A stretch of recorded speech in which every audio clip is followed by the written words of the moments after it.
है ना। Good evening all my dear students, today we are going to start our first chapter of inorganic chemistry, that is periodic table. Okay, so first chapter of inorganic chemistry is our periodic table. मुझे periodic table बनाने की जरूरत क्यों पड़ी? मुझे periodic table बनाने की जरूरत क्यों पड़ी? मतलब मुझे से मेरा मीनिंग है ना, मेरे साथी भाइयों को जो भगवान को प्यारे हो चुके हैं, है ना, बोहर, वर्नर, रेंज, मेंडलीव, नाम सुने होंगे आपने ये सब, है ना. तो इन बेचारों की गहन अध्ययन के बाद क्या हुआ, पीरियोडिक टेबल का निर्माण हुआ. तो ये मेरे साथी भाई हैं जो भगवान को प्यारे हो चुके हैं, तो इनको जरूरत क्यों पड़ी पीरियोडिक टेबल बनाने की? शुरुआत में तो क्या था बेटा, नंबर ऑफ एलिमेंट्स काफी कम थे. 1800 तक केवल 31 एलिमेंट्स थे. जब मेंडलीव ने पीरियोडिक टेबल बनाई 1865 में, तब तक केवल 63 एलिमेंट थे, 63. बट आज की तारीख में टोटल एलिमेंट्स हैं कितने हमारे पास? 118, जिसमें तो मतलब 117 हैं. अप टू एटॉमिक नंबर 118 तक हमें पता है, और उसमें से एक एलिमेंट बीच का मिसिंग है, 117. Out of that 92 are the natural elements, और यूरेनियम के बाद के जो एलिमेंट्स हैं वो मेन मेड है, मतलब खुद उनको ट्रांस यूरेनिक एनिमल बोन से जो आर्टिफिशियली बनाए गए हैं. थोड़ा सा रेडियो एक्टिविटी में पढ़ते हैं, सुना होगा आपने, है ना. तो अब जब 117 एलिमेंट आ गए बेटा मेरे पास, तो अब 117 एलिमेंट को ऑर्बिट थोड़ा मैं याद रख सकता हूँ, सही है कि नहीं. जैसे मुझे मान लो इस क्लास में अगर 100 बच्चे हों, तो मैं किस तरीके से याद रखूंगा उनके नाम? हमें क्या चेहरे तो याद हो जाते हैं बेटा, नाम याद नहीं होते. तो मान लो अगर मैं क्लासिफिकेशन कर दूं कि ए नाम वाले सब एक रो में बैठेंगे, ठीक है. तो मान लो ए नाम वाले मुश्किल से 5 बच्चे हैं. टोटल कितने अल्फाबेट्स हैं हमारे पास? 26 है. और मैं कह रहा हूँ इस क्लास में 100 बच्चे हैं, तो एवरेज एक अल्फाबेट से कितने आएंगे? 4. एवरेज तो 4 ही आएंगे ना. किसी में 6 हो गए, किसी में 7 हो गए. तो अगर मैंने ए वालों को सब एक रो में बिठा दिया, बी वालों को सब एक साथ बिठा दिया, तो हफ्ते भर में 10 दिन बाद, 15 दिन बाद क्या होंगे, मुझे याद होने लग जाएंगे नाम कि यार ए वाले सब एक तरफ बैठे हैं. तो ए से कितने कॉमन नेम है यार? अमित होगा, अंकित होगा, अलाना, फलाना, ढिमका, यही नाम तो होंगे जो इंडियन नाम है.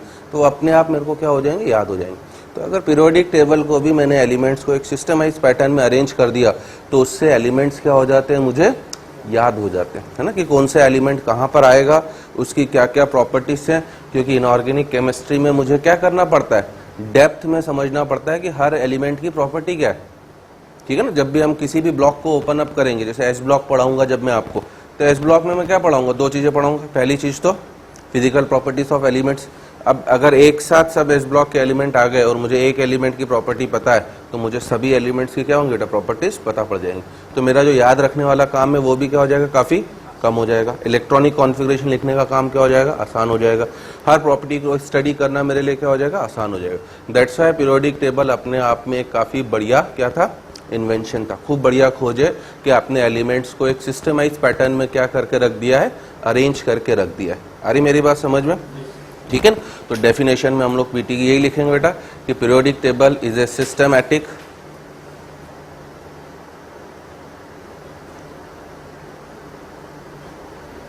periodic table is a systematic tabular way of writing, systematic tabular way of writing elements discovered.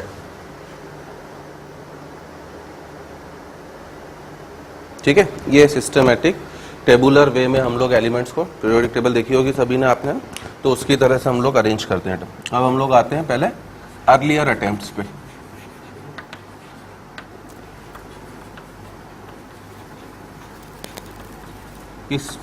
किस साइंटिस्ट ने पहले आपके क्या क्या अटेम्प्ट करें? छोटे छोटे से अटेम्प्ट हैं. सबसे पहला अटेम्प्ट करा था प्राउस्ट ने, PROST.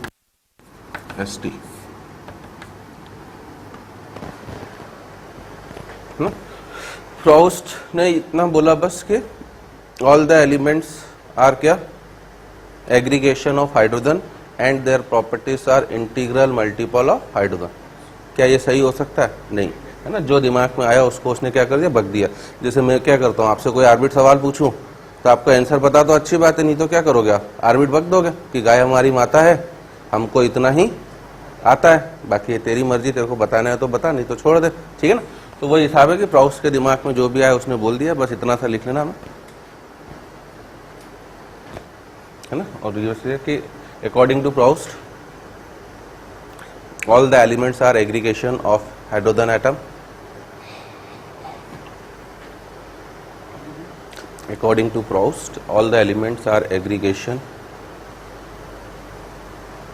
है ना। एग्रीगेशन से मीनिंग वही है कि मेड अप एक तरह से ना, aggregation of hydrogen atom and their properties are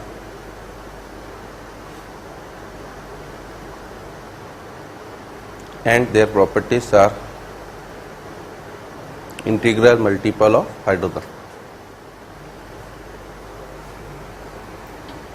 ठीक है, ये सिंपल सी आपकी प्राउस्ट की हाइपोथेसिस थी। सेकंड आया था लेवोशियर।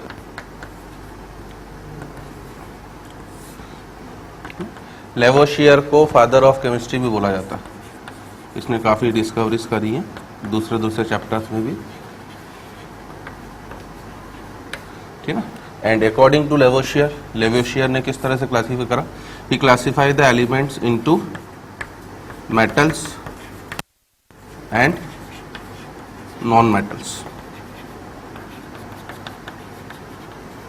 ठीक है, मेटल्स मतलब जो क्या होंगी, हमारी इलेक्ट्रो पॉजिटिव होंगी।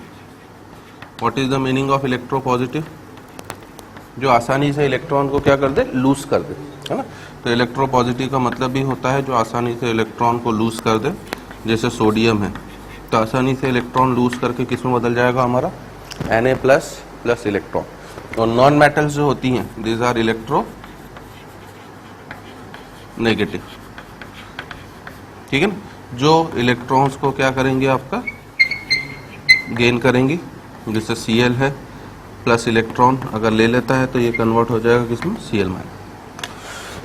So according to Lavoisier, he classified the elements into two categories, metals and non metals, है ना। शुरुआत में तो ये अच्छा लगा, बट हुआ क्या कि हमारे पीरियोडिक टेबल में तो मेटलॉइड्स भी होते हैं, तो this is discarded after the discovery of किसके, मेटलॉइड्स, है ना, क्योंकि हमारे पास केवल नॉन मेटल और मेटल नहीं है, मेटलॉइड्स भी हैं। तो इसके बाद नीचे लिख लेना, है ना, but this is discarded, but this is discarded after the discovery of metalloids.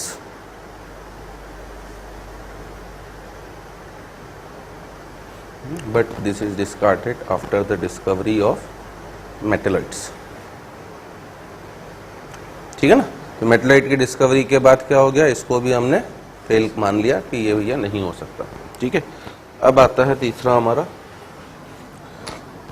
ABC।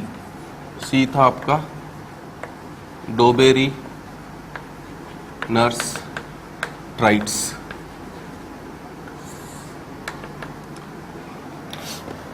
डोबेरी nurse traits. उसने क्या करा, एलिमेंट्स को 3-3 के पेयर में अरेंज करा, इसलिए इसका जो मीनिंग आ रहा है क्या आ रहा, हमारा ट्राइट्स आ रहा।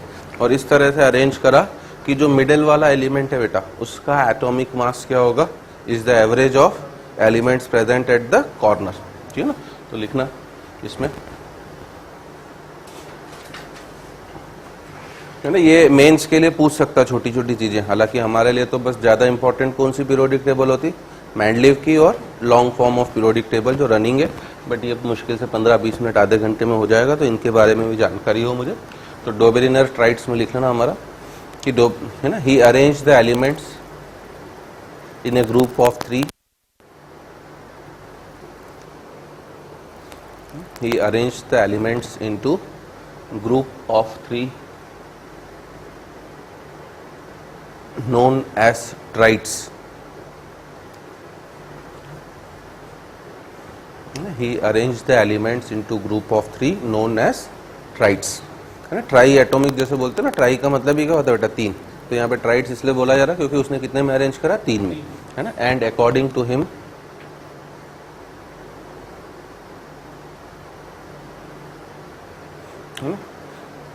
atomic mass of the middle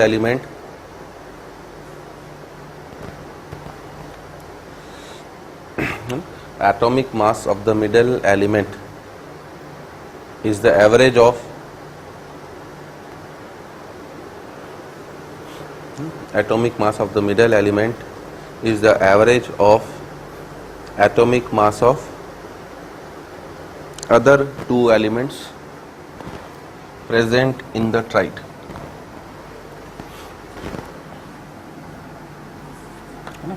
अब ये काफी के लिए वर्क भी करा बेटा, जैसे पहला आपका लिथियम, सोडियम एंड पोटेशियम।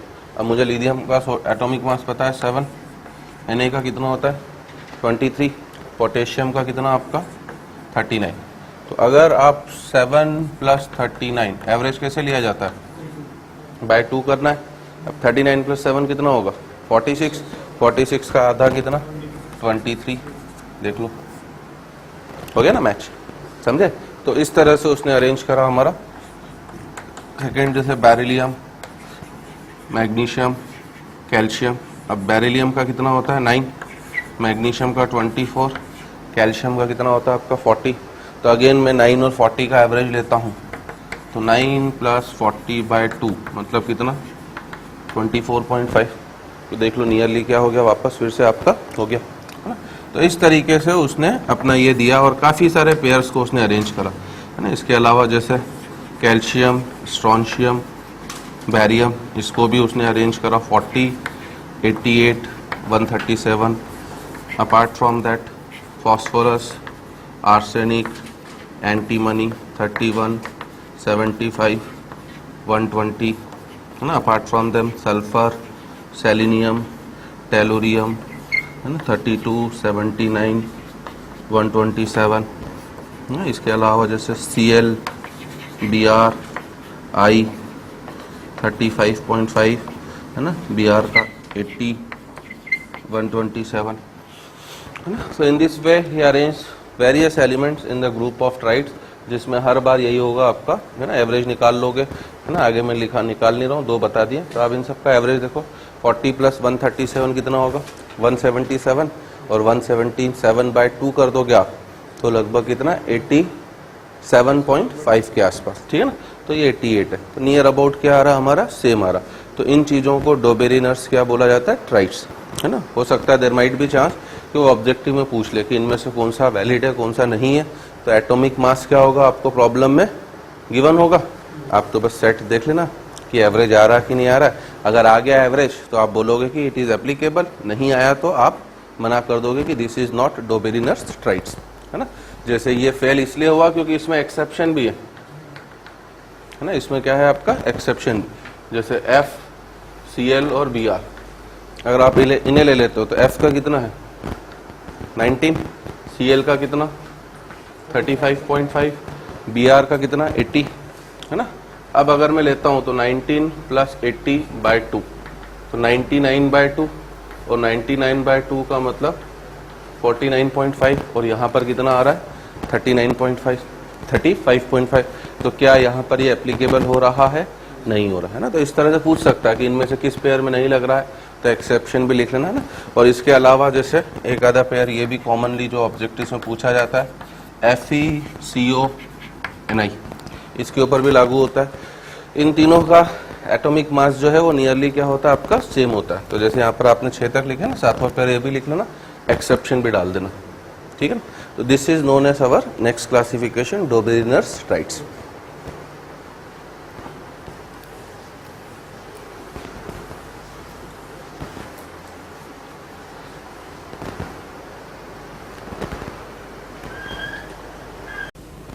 ठीक है, चलो। तो ये थोड़ा सा रिलेटिवली ठीक ठाक था, इसको ध्यान रख लेना, है ना। ये 7 पेयर तो याद रख लेना, एक एक्सेप्शन भी याद रखना। इसके अलावा कोई नया पेयर पूछ ले तो हम आसानी से क्या कर सकते हैं, निकाल लेंगे। एवरेज आ गया तो वैलिड है, अदरवाइज मना कर देंगे, ठीक है ना। इसके बाद नेक्स्ट आता है हमारा Newlands law of Octave. Pair में कोई दे देगा तो, या इसको मतलब डिफरेंट टाइप से दे देगा तो भी पूछ सकता है। कैसे डिफरेंट टाइप से, क्या मीनिंग है तुम्हारा? हाँ STESE कर दे नहीं, उस टाइप से सीरीज में रहेगा तो साइड का निकालेंगे, ऐसा हो ही नहीं सकता ना बेटा। अगर आपको पता हो अप टू मेंडलीव तक जो long form of periodic table है, it is based on the fact that periodic properties of the elements are function of their atomic number. पता है आपको? ठीक है ना, एटॉमिक नंबर। इसलिए आपने देखा long form of periodic table को किसमें अरेंज करा गया? एटॉमिक नंबर है। और मैंडलीव ने किसमें अरेंज करा था? Atomic mass.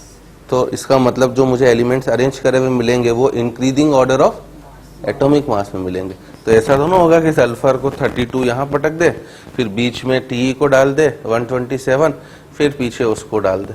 Increasing order of atomic mass 7, 23, 29, 9, 24, 40, 40, 88, 137, 31, 75, 120, सब किस ऑर्डर में है? Increasing order. ठीक है ना। पेयर कोई भी दे सकता है, पेयर कोई भी दे सकता है, बट वो ऑर्डर इंक्रीजिंग रहेगा। ठीक है ना। अब हमारा है अगला न्यूलैंड्स लॉ ऑफ क्या? ऑक्टेव। है ना। ऑक्टेव क्यों बोला जा रहा है ना? 8th। इसने क्या म्यूजिकल नोट्स के बेसिस पे बोला था, सारे गामा पाधा नीसा। जैसे म्यूजिकल नोट में क्या होता है, 8th नोट वापस क्या हो जाता है? Similar to first element. वैसे ही यहाँ पर उसने बोला कि अगर आप इंक्रीजिंग एटॉमिक मास में एलिमेंट्स को अरेंज करोगे तो 8वां जो एलिमेंट आएगा उसकी प्रॉपर्टी सिमिलर टू हो जाएगी किसके? First element. ठीक है ना। तो इसमें लिखना ना, मतलब ये पहला साइंटिस्ट था ना, अभी तक इन्होंने कोई लॉजिक नहीं दिया था। Newland was the first scientist कि उसने ये बताया कि periodic properties of the elements are related with किसके साथ? Atomic mass. है ना। तो इसमें लिखना है ना, Newland was the first scientist to give the idea about, Newland was the first scientist who gave the idea that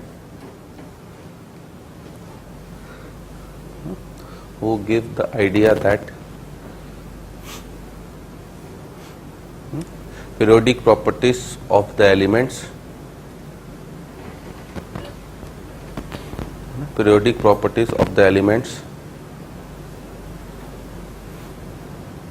है ना are related with atomic mass of the element।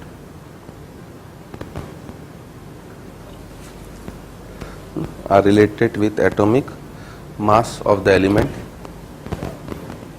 and according to him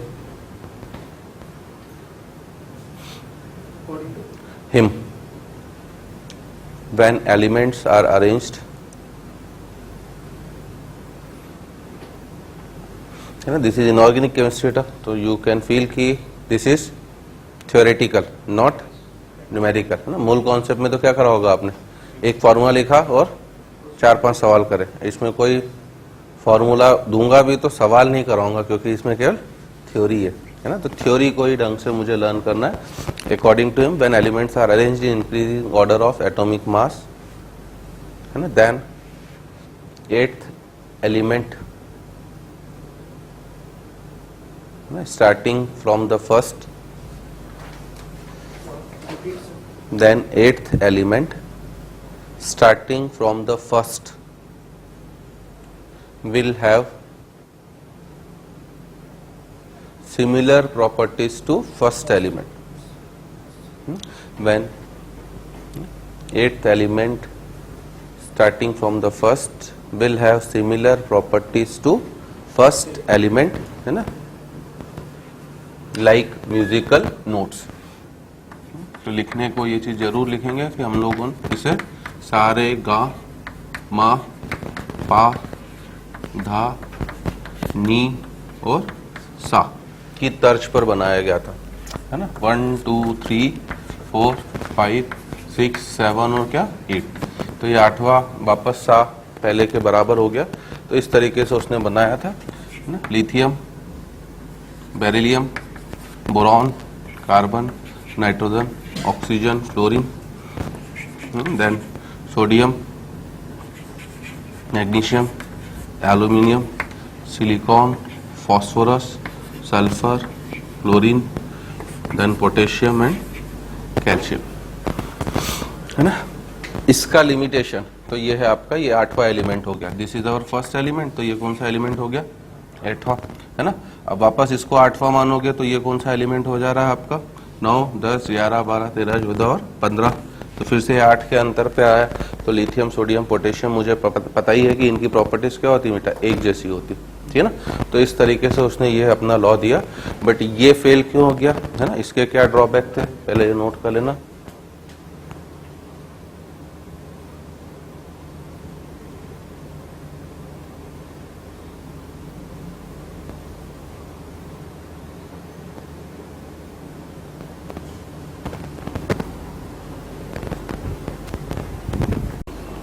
ठीक है ना।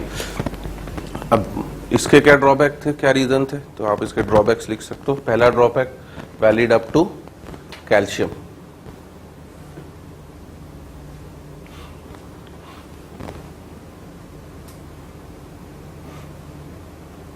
है ना, valid up to क्या आपका calcium, ठीक है ना। दूसरा ड्रॉबैक कि उस समय तक इनर्ट गैसेस हमारी डिस्कवर नहीं हुई थी। तो आप देख लो इसमें इनर्ट गैस एक भी नहीं आ रही, जबकि मुझे पता है कि फ्लोरीन के बाद तो क्या आता है, नियॉन आता है ना। तो सेकंड ड्रॉबैक यही था बेटा कि, है ना, inert gases was not discovered at that time, है ना, inert gases were not discovered at that time, so no position is given to the,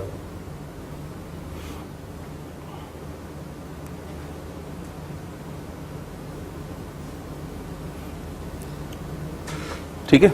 inert gases उस समय तक डिस्कवर नहीं हुई थी, तो उनकी पोजीशन के बारे में कोई बात नहीं करी गई। और लास्ट हमारा बस कि it works well for lighter elements, it works well for lighter elements. Lighter मतलब हल्के, है ना, जिनमें जो है वो 8-8 का गैप आ रहा है बेटा। जैसे लिथियम का एटॉमिक नंबर कितना होता है मेरा 3, और सोडियम का कितना होता है 11, कितने का गैप आया 8 का। अब इसका 11, पोटेशियम का कितना 19, फिर 8 का। कैल्शियम तक इसलिए वैलिड हुआ क्योंकि कैल्शियम के बाद अब क्या आ जाएंगे, डी ब्लॉक एलिमेंट। 21वें नंबर पे कौन सा एलिमेंट आता है, स्कैंडियम। और एक बार डी ब्लॉक एलिमेंट आ गए तो उसके बाद क्या होगा, गैप 8 का नहीं रहेगा, कितने का हो जाएगा 18 का हो जाएगा। जैसे पोटेशियम के बाद अगला क्या आता है आपका, है ना, रुबिडियम आता है। तो इसका एटॉमिक नंबर तो 19 है और रुबिडियम का सीधे 37 हो जाता है। मैं एटॉमिक नंबर की बात कर रहा हूं, तो 37, इसका एटॉमिक नंबर वाज 3, इसका 11, इसका 19 और इसका 37। तो आप देख सकते हो 8 का गैप, 8 का गैप, बाकी आप कितने का गैप हो गया 18 का, है ना। सब में इन दोनों में भी 8-8 का गैप मिलेगा आपको। नाइट्रोजन का 7, फास्फोरस का कितना 15। तो 8-8 के गैप तक तो ये वर्क वेल करा, बाकी ट्रांजिशन एलिमेंट आने के बाद गैप जो होगा वो 18 का हो जाएगा, इसलिए ये उसके आगे वर्क नहीं कर पाया। तो दीज आर द 3 ड्रॉबैक्स, ठीक है। चलो पांचवा आता है हमारा Lothar Meyer's classification.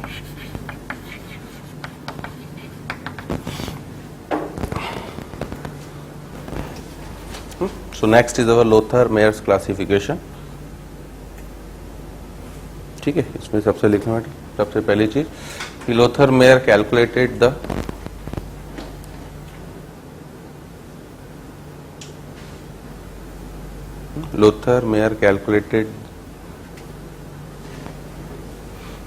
atomic volume of the elements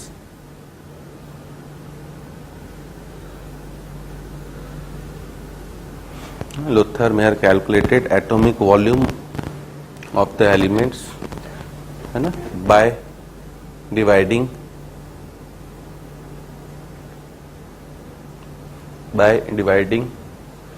their atomic mass with density,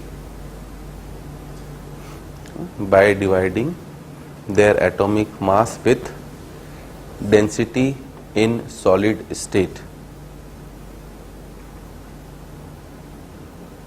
ठीक है। सबसे पहले तो क्या करा भैया उसने, एलिमेंट्स का सॉलिड स्टेट में कैलकुलेट करा, किसको, एटॉमिक वॉल्यूम को। और मुझे पता है डेंसिटी क्या होती है, मास बाय वॉल्यूम, तो इसलिए वॉल्यूम बराबर क्या हो जाएगा, मास बाय डेंसिटी। तो उसने एटॉमिक मास को किससे डिवाइड करा, मैंने अभी बोला आपसे, डेंसिटी से, ठीक है ना। तो इस तरह से डिवाइड करके उसने किसकी वैल्यू को निकाल लिया, एटॉमिक वॉल्यूम को निकाल लिया। उसके बाद क्या करा, लोथर-मेयर कर्व, शायद आपने नाम सुना होगा। उसने कर्व बनाया किस किस के बीच में, एटॉमिक वॉल्यूम और एटॉमिक मास के बीच में, है ना, वो कर्व बनाया। और उस कर्व के बेसिस पर उसने क्या करा, अपने ऑब्जर्वेशन दी। तो ये फॉर्मूला लिखने का नीचे लिखना, है ना,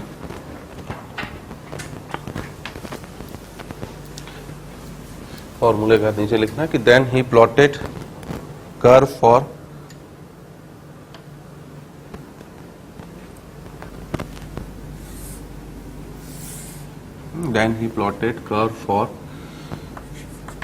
atomic volume versus atomic mass and gave following observation and observe following, ऐसा करके लिख लो.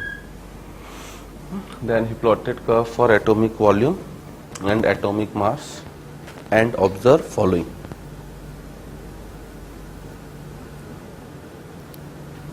ठीक है ना. कर्व बना के उसने कुछ चीजों को ऑब्जर्व करा. पहला ऑब्जर्वेशन था उसका, first observation was similar elements. First observation was similar elements occupying similar position in the curve.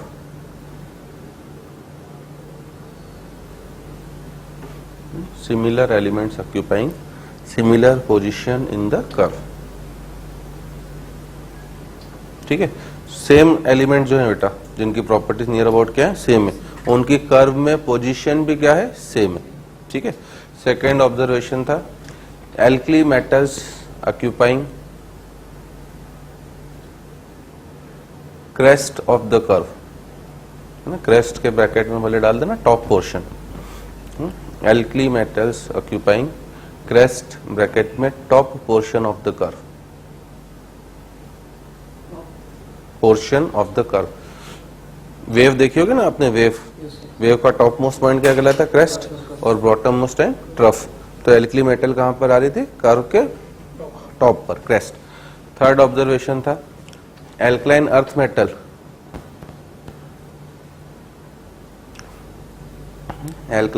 metal occupies position.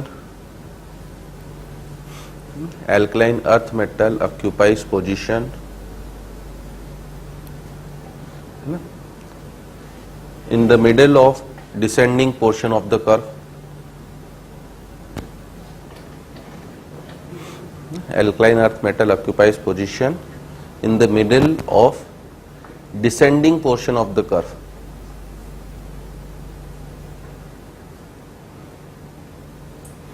Curve का जो डिसेंडिंग पोर्शन होगा उसके मिडिल में. ठीक है ना. फोर्थ ऑब्जर्वेशन था हमारा halogens occupy position.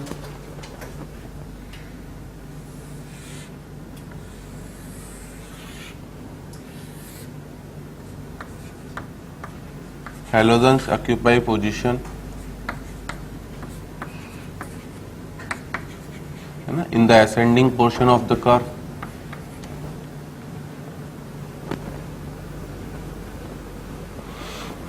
Halogens occupy position in the ascending portion of the curve.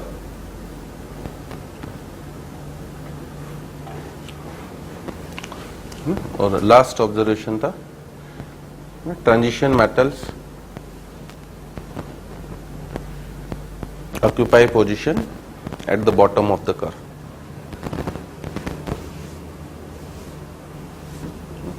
Transition element occupies position at the bottom of the curve. ठीक है. तो इस तरीके से उसने कुछ ऑब्जर्वेशन दिए. छोटा सा कर्व है, बना लीजिएगा.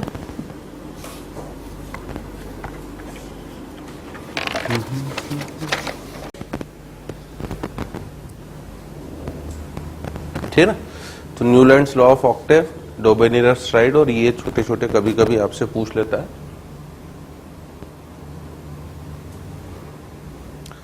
ठीक है.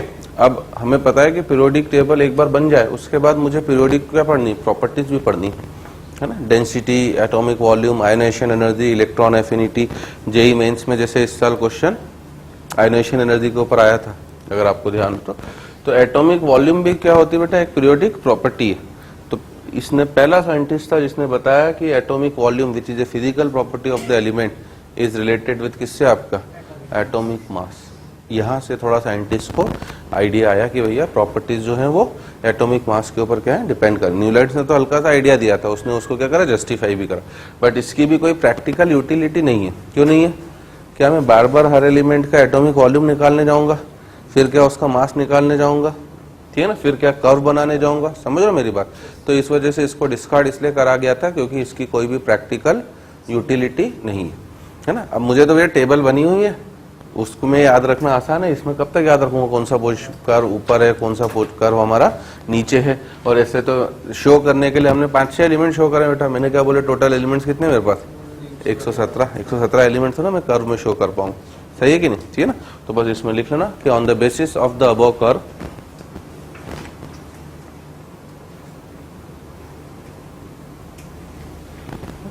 on the basis of above curve, है ना, he concluded that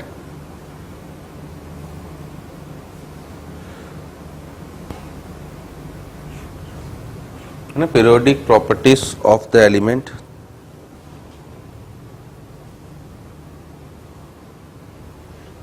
periodic properties of the element are function of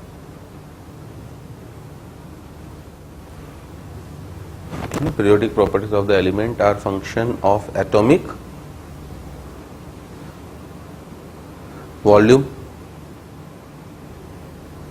नहीं क्या बोल दिया, गलत बोल दिया, periodic properties of the elements are function of किसका, atomic mass, atomic volume बोल रहा हूँ मैं, है ना, because atomic volume is a physical property, because atomic volume is a physical property, और physical property क्या है, periodic property हमारा, है ना। और ड्रॉबैक में बस इतना ही लिखना कि it does not have any practical utility, it does not have any practical utility।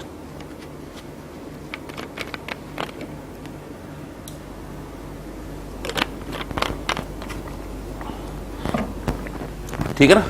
तो एक रफ आइडिया इस बेचारे लोथरमेयर ने दे दिया साइंटिस्ट को कि जो भी पीरियोडिक प्रॉपर्टीज होंगी, एटॉमिक वॉल्यूम भी अपने आप में क्या है, एक पीरियोडिक प्रॉपर्टी है।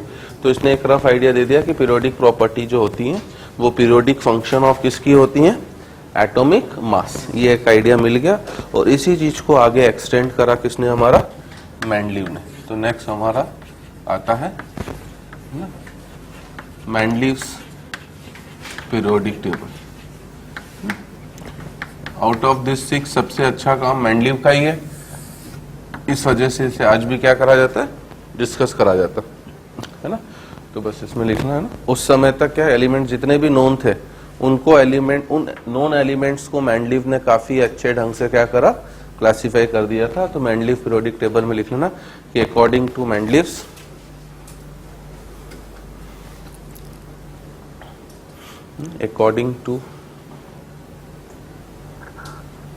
according to Mendeleev,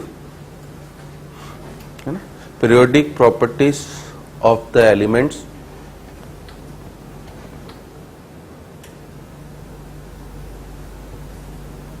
है ना, periodic properties of the elements are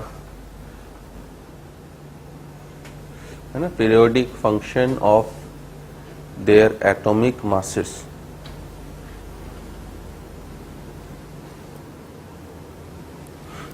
are periodic function of their atomic masses. ठीक है, ये मेंडलीव पीरियोडिक टेबल का क्या है, आपका स्टेटमेंट डेटा पूछ सकता है कभी हमसे थ्योरेटिकल क्वेश्चन में, है ना, क्योंकि क्वेश्चन तो थ्योरेटिकली बनेंगे। किसकी आयोनेशन एनर्जी ज्यादा है, किसकी कम है, ट्राइट क्या होता है, न्यूलैंड्स लॉ ऑफ ऑक्टेव क्या था। ठीक है, अब ओरिजिनल जो मेंडलीव की पीरियोडिक टेबल थी उसमें सबसे पहले उसने 12 तो क्या बनाए थे, वर्टिकल कॉलम, और 7 बनाए थे क्या आपका हॉरिजॉन्टल। ठीक है ना, और फिर जब उसने मॉडिफाई करा तो उसके बाद वो 12 की जगह हो गए थे कितने, 9। हॉरिजॉन्टल कॉलम तो साथ ही रहे, वर्टिकल कॉलम 12 को उसने कितने कर दिए, 9 में। 9 क्यों, है ना, 1 से लेकर 7 तक थे। ठीक है, 7 तो ग्रुप, फिर 8वां ग्रुप एक सेपरेट था और एक ग्रुप किसके लिए था, आपका 0 के लिए। तो 7, 1 से लेकर 8 प्लस 0 कितना हो गया आपके 9। अब 1 से लेकर 7 क्यों अलग बोल रहा हूं, क्योंकि उसने 1 से लेकर 7 को, अगर आपने पीरियोडिक टेबल सभी ने घर में चिपका दी है ना, पूरा चार्ट के फॉर्म में आती, 10 रुपए का है ना, कैलेंडर के फॉर्म में वो लगा देना, क्योंकि उसमें सभी के क्या गिवन है आपको, atomic number, atomic mass, physical state, solid state के टर्म्स में शेप भी गिवन है, कौन बीसीसी है, कौन एफसीसी है, सब कुछ प्रॉपर्टीज हमें उसमें पता पड़ जाती। ठीक है ना, तो उसमें आप देखोगे तो पुरानी वाली पीरियोडिक टेबल मेंडलीव की भी दी जाती। इन 7 ग्रुप्स को तो उसने 2 भाग में डिवाइड करा था बेटा, ए और बी। आजकल जो नया क्लासिफिकेशन है उसमें ग्रुप नंबर हम लोग 1 से लेकर कितने के टर्म्स में बताते हैं, 18। बट मेंडलीव की पीरियोडिक टेबल में क्या था, है ना, 1 से लेकर 7 तक थे और वो 2 में डिवाइडेड थे, तो कितना हो गया 7 2 जा 14, हर एक ग्रुप ए और बी में था, ठीक है ना। 8th ग्रुप अपने आप में 3 एलिमेंट एक साथ रखता है, मेंडलीव की पीरियोडिक टेबल, है ना, एनसीईआरटी बुक को तो देखिएगा, तो 14 + 3 कितने हो गए आपके 17, और 0th ग्रुप में केवल इनर्ट गैस के लिए आता, तो 17 + 1 18। In the long form of periodic table में भी कितने मेरे पास वर्टिकल कॉलम में 18 ही है, और हॉरिजॉन्टल रोज तो कितनी है 7, क्योंकि अभी तक 7th पीरियड पूरी तरह से फुल नहीं हुआ, है ना। फुल तो इनफैक्ट कोई सा भी पीरियड नहीं बेटा, फुल तो कोई सा भी पीरियड नहीं, 5th पीरियड भी पूरा फुल नहीं है, 6 भी पूरा फुल नहीं है, 7 भी अभी क्या है हमारा इनकम्प्लीट, उसको भी मैं बताऊंगा यहाँ पर। तो are you getting my idea, है ना। तो इस पॉइंट को भी नोट कर लीजिएगा कि in the original periodic table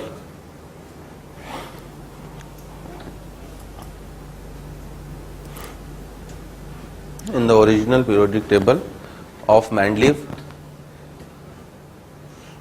in the original periodic table of Mendeleev, there were, in the original periodic table of Mendeleev there were 12 vertical columns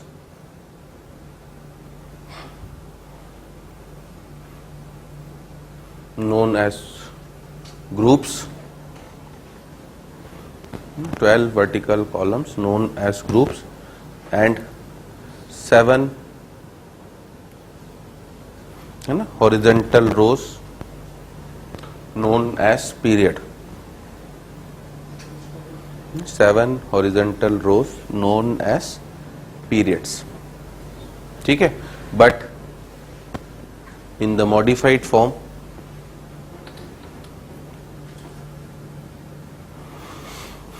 there are 9 vertical column,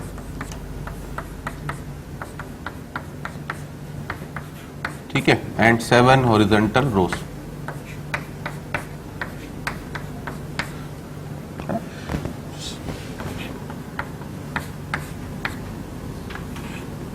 ठीक है। तो ये ध्यान रखना, पूछ ले कभी। और ये जो थे, है ना, अगर हम लोग long form of periodic table के हिसाब से देखें तो इन सबको 1 से लेकर 7 तक को उसने 2 ग्रुप किसमें डिवाइड करा था, ए और B, 1A 1B 2A 2B, ठीक है ना। 8th वाले को अपने आप कितने कॉलम कंटेन करता था 8th वाला, 3, इसमें 3 एलिमेंट्स आते थे। तो अगर लॉन्ग फॉर्म के हिसाब से देखें तो 7 2 जा कितने हो गए मेरा 14, +3 17 और +1 18, वही चीज है ना। बाद में इसी को क्या कर दिया हमारा, मॉडिफाई कर दिया। तो थोड़ी सी जानकारी बस मॉडर्न मेंडलीव की पीरियोडिक टेबल की रखिएगा, ठीक है ना, इसको भी नोट कर लेना। अब इसके एडवांटेज और डिसएडवांटेज की, फायदे क्या थे और नुकसान क्या थे, है ना। पहले तो बात करें बेटा इसकी मेरिट्स कि इसकी मेरिट मतलब क्या क्या विशेषताएं थी, काबिलियत, है ना, खूबी क्या क्या थी। सबसे पहली खूबी तो क्या थी भैया कि उसने एलिमेंट्स को एक प्रॉपर वे में क्या कर दिया, अरेंज करा। तो एक बार अरेंज हो गए तो उनकी स्टडी क्या हो गई हमारे लिए, सिंपल हो गई। तो ही है ना, systemised and simplified the study of elements, है ना। पहली मेरिट में हमें यही लिखना है ना कि he simplified and systematised, he simplified and systemized study of elements,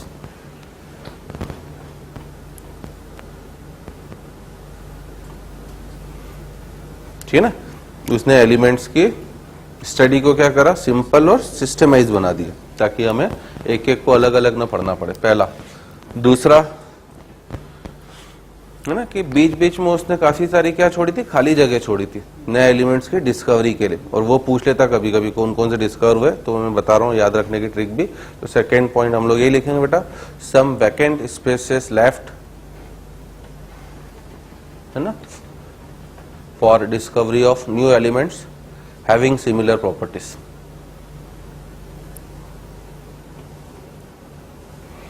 Some vacant spaces are left for discovery of new elements having similar properties.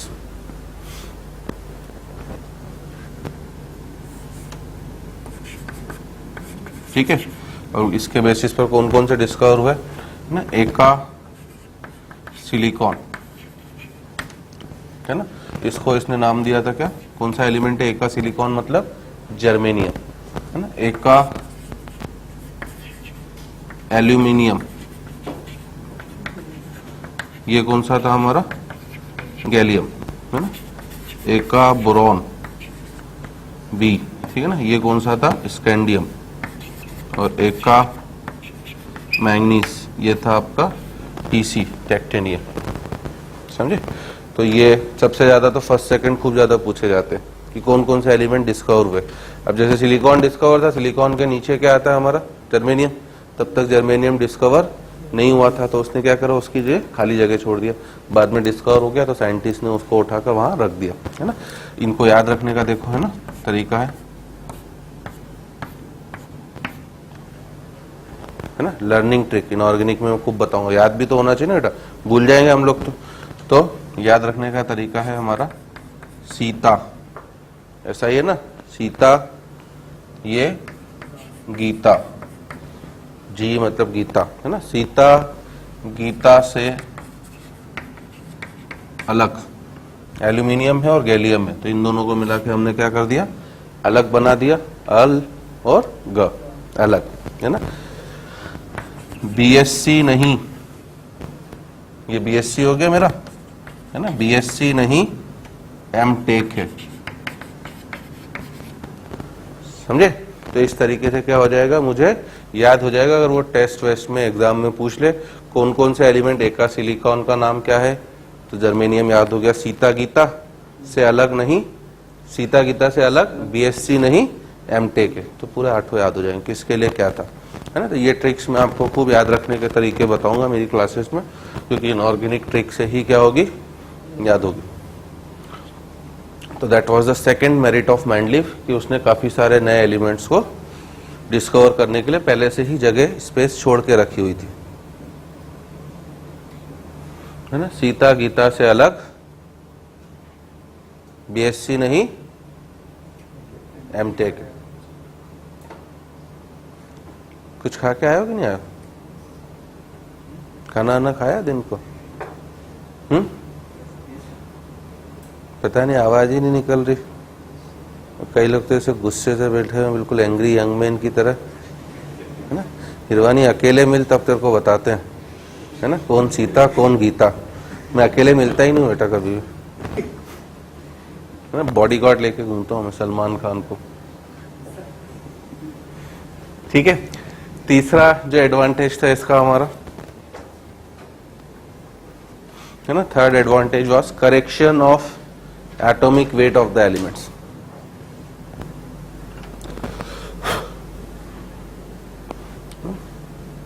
Correction of atomic weight of the element, उसने काफी सारे elements के atomic weight का भी क्या करा, आपका correction करा, है ना। जो सबसे ज्यादा जैसे बुक्स वगैरह में देखोगे तो केवल बेरिलियम का दिया जाता है। अब बेरिलियम का एक्चुअल एटॉमिक वेट कितना होता है, 9, अभी हमने बात करी थी, ठीक है ना।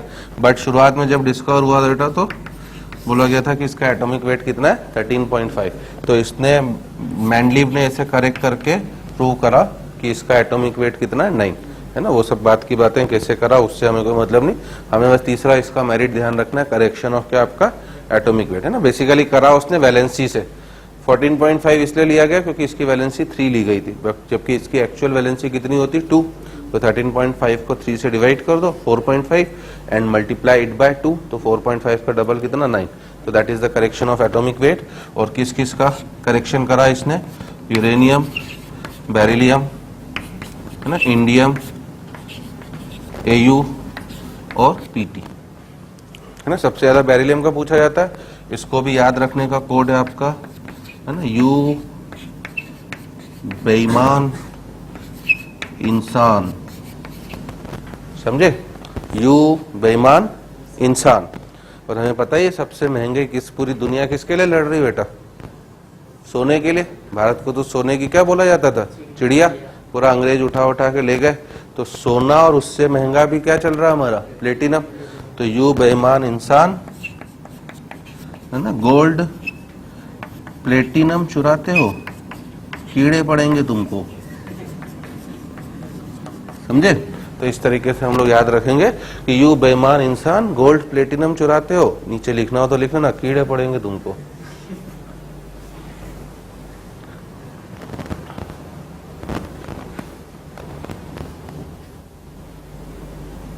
एक बार जोर से हंसो, हंसते कैसे हो तुम लोग? अरे 10 लोग हो ना, मिलके हंसो।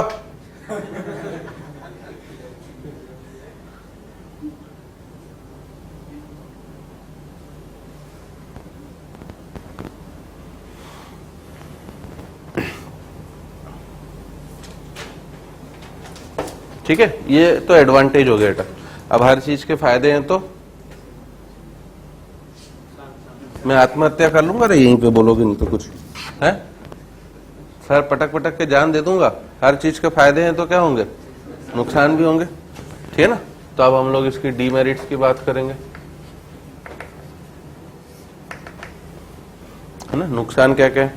पहला नुकसान भैया कि हाइड्रोजन की पोजीशन ना पहले फिक्स है ना आज तक फिक्स है ना, तो हम लोग ड्रॉबैक में बोलते ही हैं कि position of hydrogen was not fixed.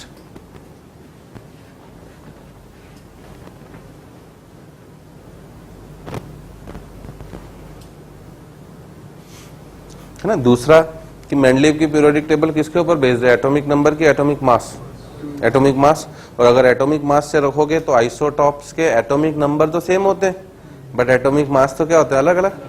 Hydrogen के कितना आइसोटॉप है, 3, 1h1 1h2 1h3, तीनों का एटॉमिक नंबर तो 1 है, मास 1 2 3 हो गए।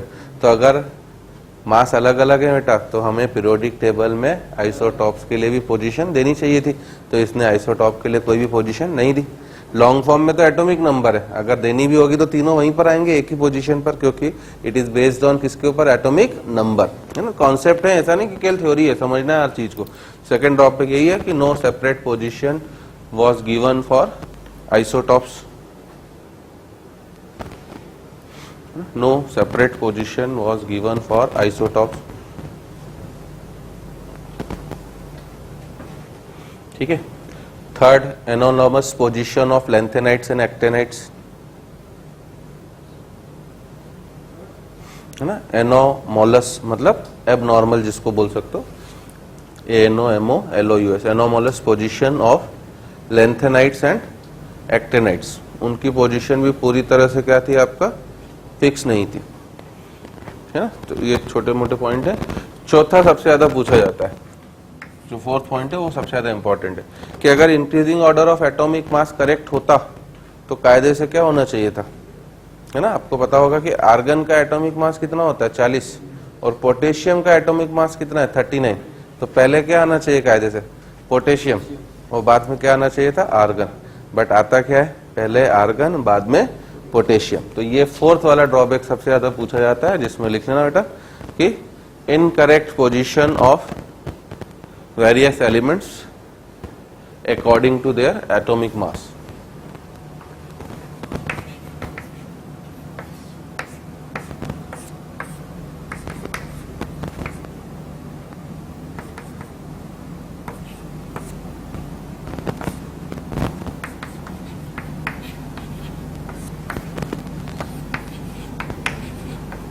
ठीक है। सबसे ज्यादा तो इसमें पूछा जाता है AR और K का पेयर, जिसका है ना, इसका एटॉमिक मास अगर हम लोग बोलें तो 40 है, जबकि इसका कितना है, 39।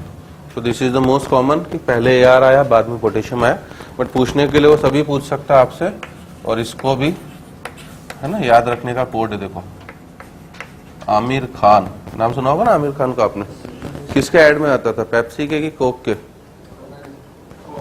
कोक के ऐड में ना, पेप्सी में नहीं आता, आमिर खान को पसंद नहीं है। तो हम लोग आमिर खान से बोल रहे हैं, आमिर खान तेरी इच्छा, ठीक है। ठंडा पेप्सी है मेरे पास, पीना है तो पी, है ना, कोक नहीं है, सही है ना। तो ये याद रखने का हमारा कोड हो जाएगा, आमिर खान तेरी इच्छा, ठंडा पेप्सी, कोक नहीं। CO मतलब कोक, कोबाल्ट, Na मतलब निकिल, थोरियम, प्लेटिनियम, TiNArK। तो इस तरीके से 8 एलिमेंट्स है ना। ये पहले वाले, ये पहले आए थे, जबकि आना क्या चाहिए था उसके हिसाब से इसको, तो ऑटो पेयर एक साथ है, आमिर खान तेरी इच्छा, ठंडा पेप्सी, कोक नहीं।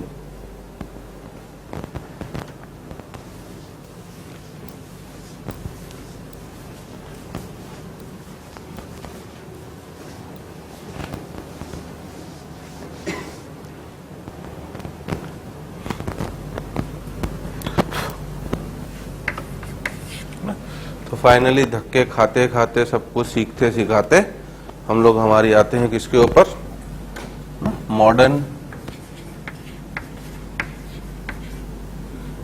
Periodic table.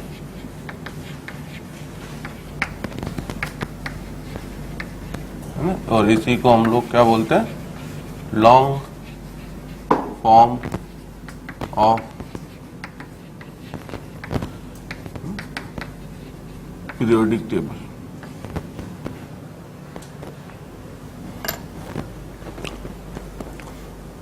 ठोकर खा के बोलते हैं ना क्या बनता है आदमी, ठाकुर बनता है ना। पुराने जमाने में ठाकुरों की खूब वैल्यू थी ना, तो ठोकर खा के कहते हैं क्या बनता है, ठाकुर बनता। तो हमने खूब ठोकरें खा ली बेटा, प्राउस्ट ने रुलाया हमको, लेवोशियर ने हमारे मजे लिए, फिर किसने लिए मजे, डोबेरिनर ने, न्यूलैंड ने और मजे लिए, ठीक है ना।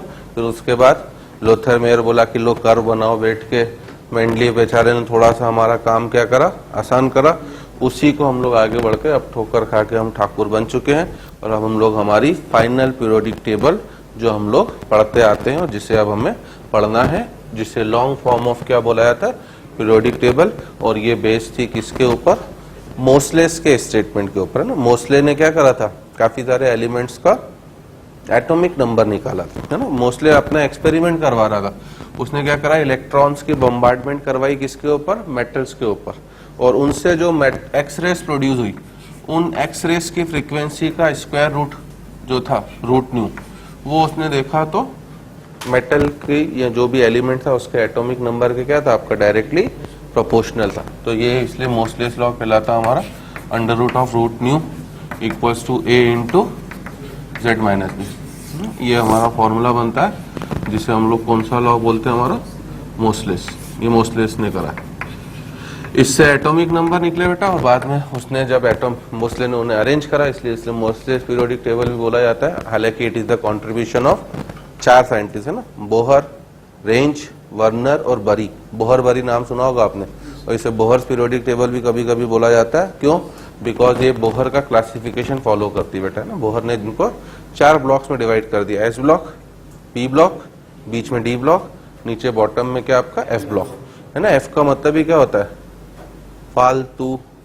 देखिए थी पिक्चर फालतू है, तो एफ मतलब फालतू, इसलिए फालतू ग्रुप है, उसकी कोई भी जरूरत हमें नहीं पड़ती है। इसलिए एफ को हम लोग क्या करते हैं, नीचे अलग से पटक देते हैं, तो भैया तू अलग ही बैठा रहे। तो एफ मतलब फालतू।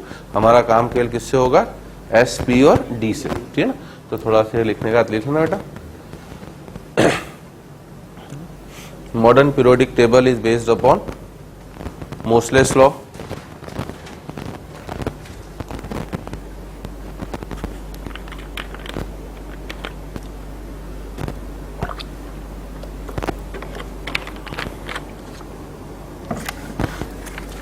modern periodic table is based upon Moseley's law.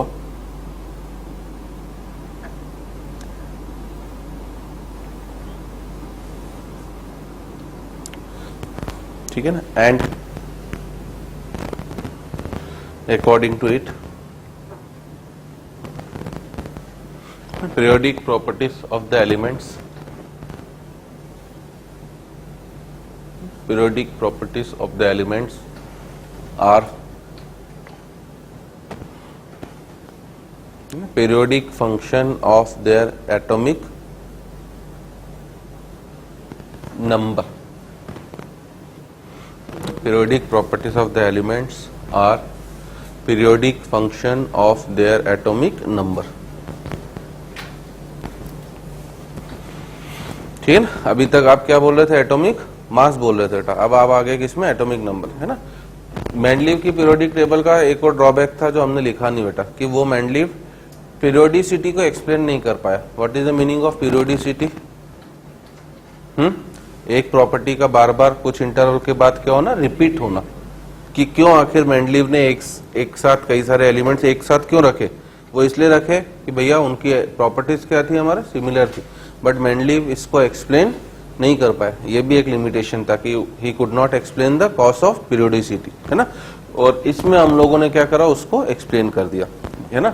जब आप एटॉमिक नंबर के ऑर्डर में रखोगे बेटा, तो डेफिनेटली जो एलिमेंट्स आएंगे सर्टेन इंटरवल के बाद, उनका इलेक्ट्रॉनिक कॉन्फ़िगरेशन भी क्या होगा, सेम होगा, और इलेक्ट्रॉनिक कॉन्फ़िगरेशन सेम होने का मतलब उनकी प्रॉपर्टीज भी सेम। जैसे अल्कोहल है, तो आप अल्कोहल में हर अल्कोहल की प्रॉपर्टी थोड़ा पढ़ते हो, आप तो जनरल किसकी प्रॉपर्टी पढ़ देते हो बेटा, ROH ग्रुप की, ठीक है। और अल्कोहल मुझे पता है कि अल्कोहल 3 तरह की प्रॉपर्टी देता है, ROH। एक में ये ग्रुप टूटता है बेटा, क्योंकि अल्कोहल के पास एसिडिक हाइड्रोजन भी होता है, और एक में ये ग्रुप टूटता है, पता ही होगा आपको। तो अगर मुझे एक अल्कोहल के बारे में प्रॉपर्टीज पता है बेटा, तो नियर अबाउट 1-2 एक्सेप्शन हो तो अलग बात है, सबकी प्रॉपर्टीज क्या रहेंगी मेरे लिए, सेम ही रहेंगी, ठीक है ना। तो इसलिए अगर मुझे एक एलिमेंट की प्रॉपर्टी पता पड़ गई तो मुझे बाकी एलिमेंट्स की भी प्रॉपर्टीज के बारे में क्या हो जाएगा, आइडिया मिल जाएगा, है ना। तो नीचे आप पहले लिखना हमारा पीरियोडिसिटी, कि पीरियोडिसिटी का मतलब क्या होता है, क्योंकि हमें पीरियोडिक टेबल तो बस हो गई हमारी डिस्कवरी आज, हमें मेन इस चैप्टर में पीरियोडिक प्रॉपर्टीज पढ़नी है ना। कौन कौन सी periodic properties, density, ionisation energy, electron affinity, electro negativity, oxides का नेचर, क्योंकि ये सब चीजें बार बार हमसे पूछी जाती हैं, रेडियस वगैरह, है ना। तो डिस्कवरी तो आज हो गई, प्रॉपर्टी सब चालू करेंगे हम। हाँ, पहले क्या क्या बोल रहा था मैं, पीरियोडिसिटी, है ना।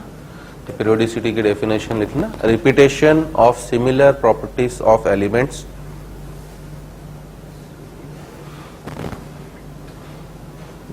repetition of similar properties of elements after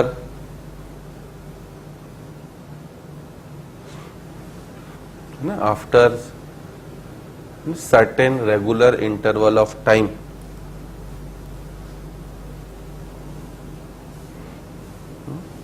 repetition of similar properties of elements after certain regular interval of time is known as periodicity,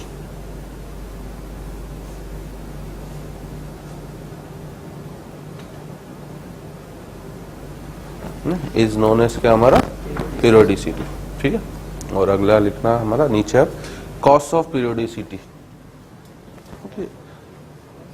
cause मतलब रीजन ऑफ periodicity, क्या के periodicity का रीजन क्या है, क्या रीजन बोलेंगे हम लोग periodicity का, है ना। तो इसमें लिखना बेटा कि reason of periodicity is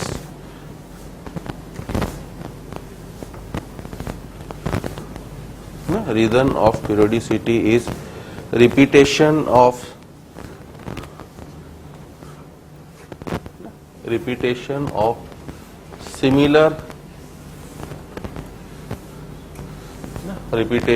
similar electronic configuration,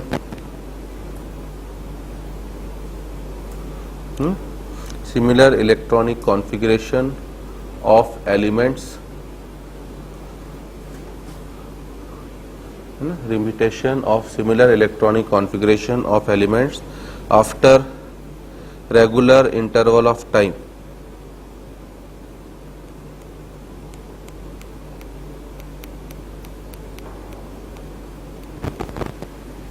ठीक है।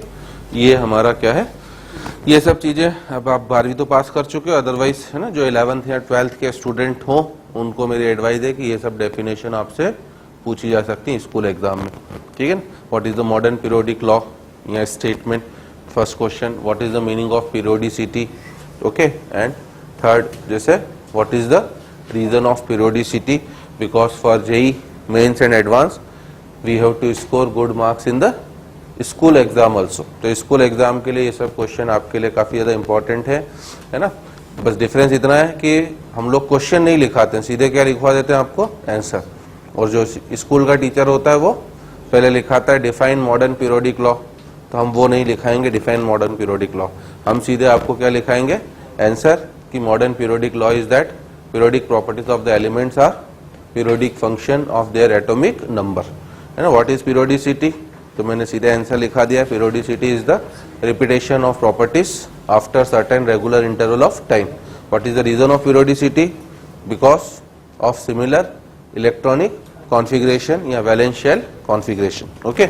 अब मॉडर्न पीरियोडिक टेबल में क्या क्या होता है, हमारा modern periodic table consist of 7 horizontal rows known as के आपका periods and 18 vertical columns numbered from 1 to 18 known as group. तो ये भी लिखना, modern periodic table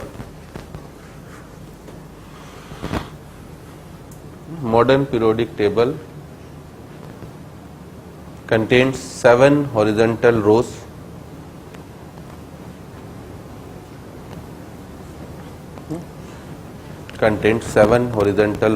known as periods. 7 horizontal rows known as periods, and numbered from 1 to 7. Numbered from 1 to 7, and 18 vertical columns.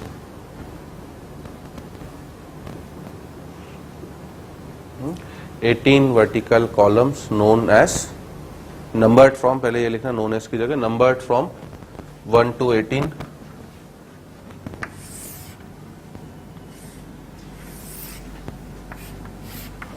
known as groups.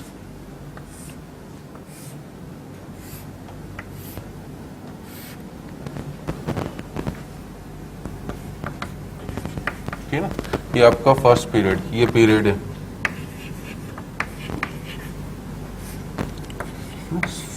Second, third, fifth, sixth, और कौन सा period है हमारा? 7. ठीक है ना।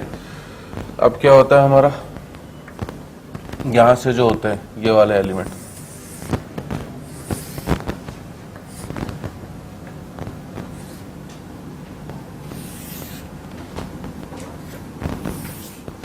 आ जाएंगे ना इतने में।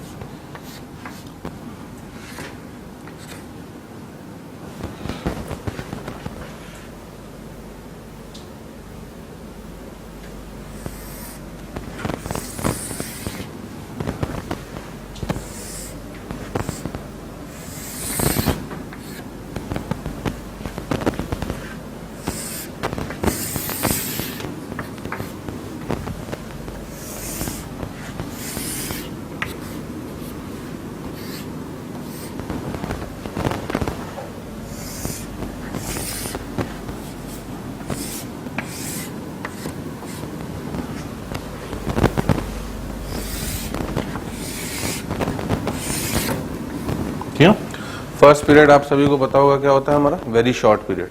2 ही एलिमेंट होते हैं, एक इधर फर्स्ट नंबर में है ना, ये क्या है आपके ग्रुप्स, ठीक है ना। पीरियड्स इस डायरेक्शन में जा रहे हैं, ग्रुप्स आपके इस डायरेक्शन पे। ये फर्स्ट हो गया हमारा, है ना। ये हो जाएगा क्या आपका सेकंड, ठीक है ना। फिर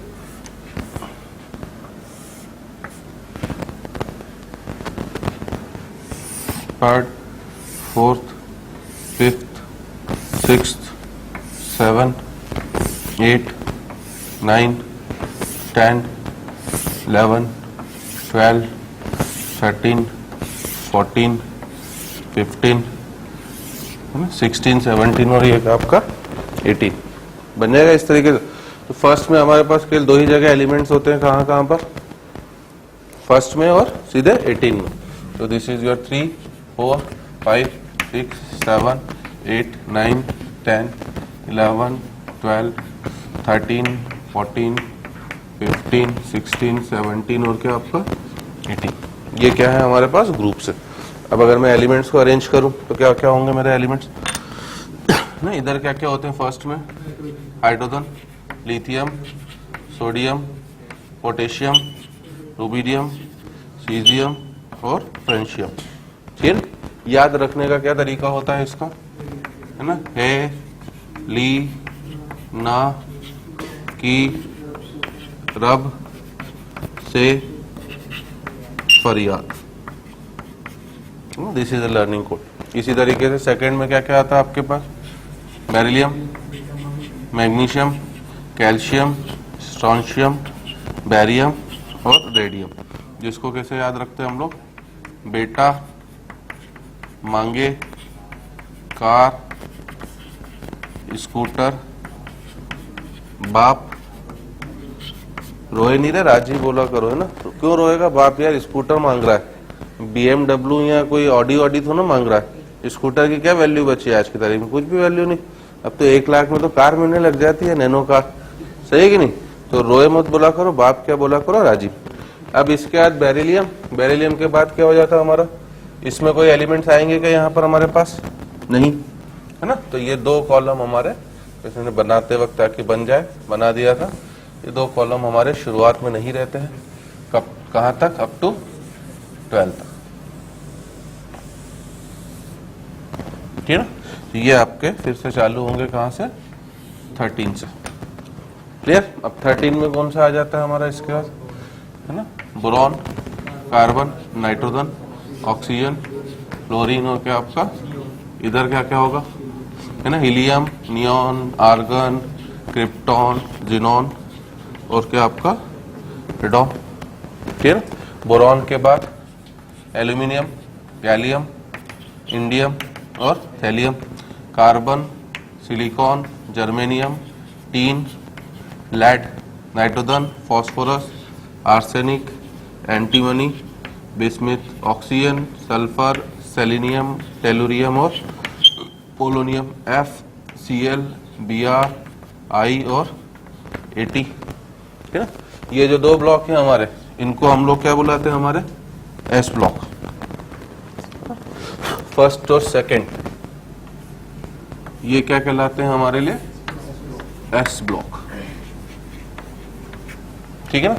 इधर वाले जो हैं from 13 to 18, this is known as our P block, है ना। इसलिए इनऑर्गेनिक केमिस्ट्री के चैप्टर्स के नाम ही होते हैं एस ब्लॉक, एक पूरा चैप्टर ही है आपका, उसमें एस ब्लॉक के सभी एलिमेंट्स की क्या पढ़नी है आपको, प्रॉपर्टीज। पी ब्लॉक में सब पी ब्लॉक, और ये बीच वाला जो होता है from 3 to 13, this is known as क्या हमारा डी ब्लॉक, ठीक है। अब इनको याद रखने के कोड क्या होते हैं हमारा, लिखते चलता, इसका क्या है ना, बैंगन, आलू, है ना, गाजर, इन, है ना, थैला, बैंगन, आलू, गाजर सब मैंने क्या कर दी, थैले के अंदर भर दी, है ना। इसका है ना, कहें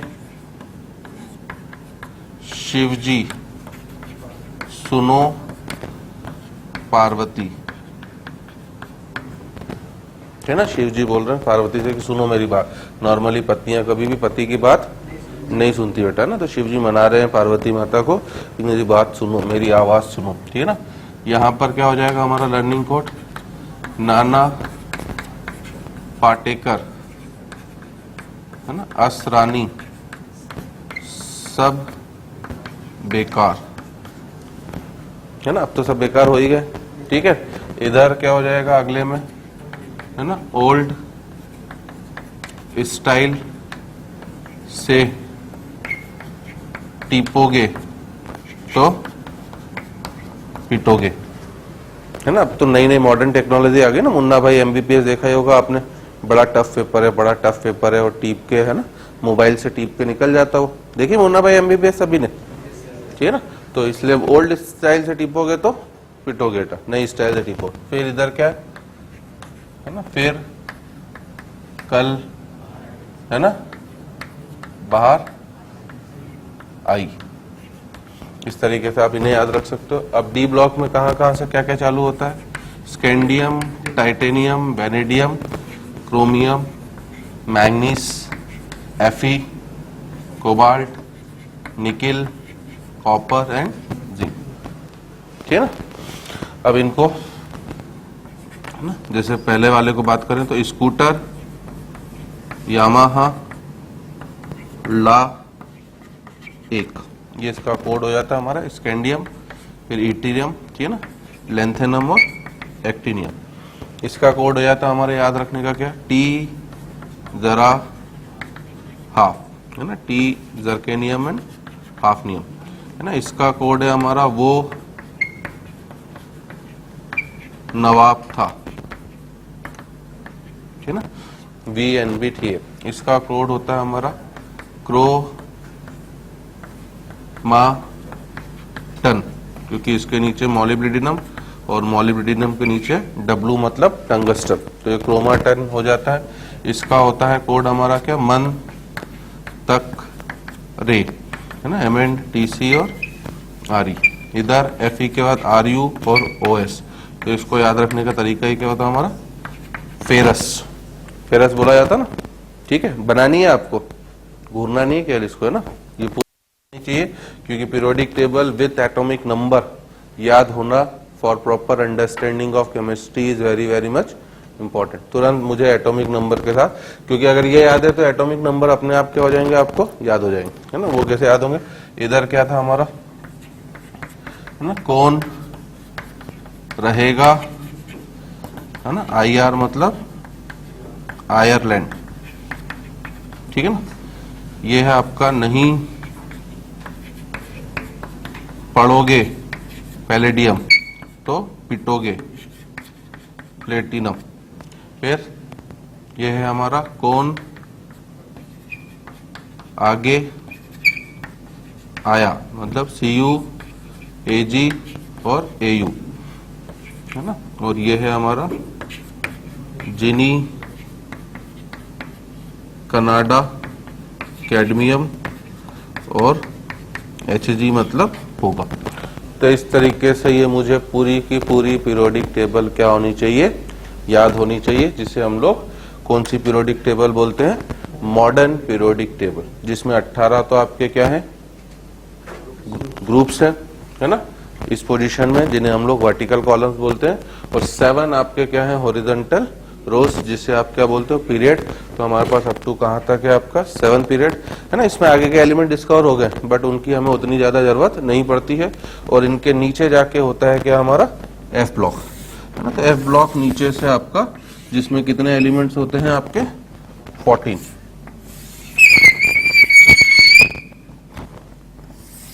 तो इसको हमें बनाने की जरूरत नहीं है, बस इसमें 14 कॉलम्स होते हैं, 1 2 3 4 5 6 7 8 10 11 12 13 और क्या आपके 14, है ना।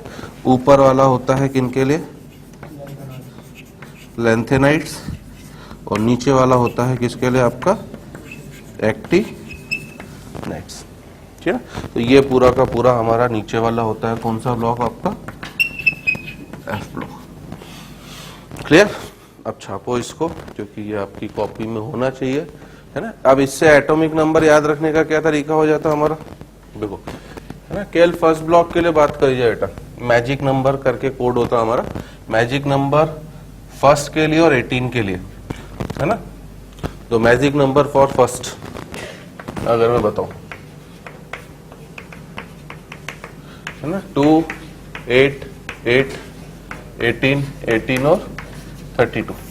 What is the meaning of this magic number, इससे आप हर एक का एटॉमिक नंबर याद रख सकते हो। पहले का हाइड्रोजन का एटॉमिक नंबर कितना है, 1, मैजिक नंबर 2 होने का 2 का गैप आएगा, तो लिथियम का कितना होगा 3, फिर सोडियम का 3 में 8 जोड़ दो कितना 11, फिर 8 जोड़ दो मतलब पोटेशियम का कितना हो जाएगा 19, फिर आप 18 जोड़ दो तो 19 प्लस 18 रूबिडियम का कितना हो जाएगा 37, फिर आप 18 जोड़ दो तो 37 प्लस 18 कितना आपका 55, जो हो जाएगा किसका सीजियम का, फिर आप 32 जोड़ दो तो 55 प्लस 32 किसका हो गया फ्रेंशियम का, है ना।